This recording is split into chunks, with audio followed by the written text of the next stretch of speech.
حالات تھے، گھوڑوں پر، ہاتھیوں پر سفر کرنا پڑتا تھا.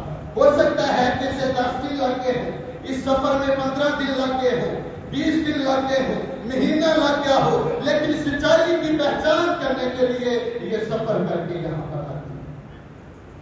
تو خدا کے کلام میں لکھا ہے کہ آ کر جب اس کے طور طریقے کو، اس کی ساری ترتیب کو وہ دیکھتی ہے تو وہ پریشان ہوتی ہے، حیران ہوتی ہے اور کہتی ہے کہ اے بادشاہ، تیرے بارے میں جو میں نے سنا تھا وہ بالکل مجھے آدھا بتایا گیا تھا. تجھے خدا نے بہت زیادہ حکمت سے نوازا ہے، تجھے خدا نے بہت زیادہ برکت دے رکھی ہے. اور وہاں پر وہ اپنے سوالات، جو مشکل سوالات تھی، وہ لے کر وہاں پر آتی ہے.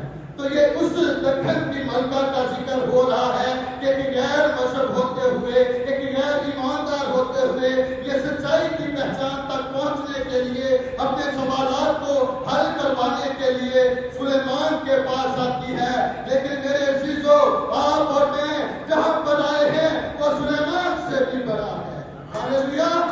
اور وہ ہر طرح کے سوالات کو حل کرنے کی قدرت رکھتا ہے. نہ وہ سوال بے روزگاری کا ہے، نہ وہ سوال کسی بیماری کا ہے، نہ وہ سوال بے اولادی کا ہے، کسی طرح کا بھی سوال ہے وہ یسوع مسیح حل کرنے کی قدرت رکھتا ہے. کیونکہ آپ اور میں جس کے پاس آئے ہیں وہ سلیمان سے.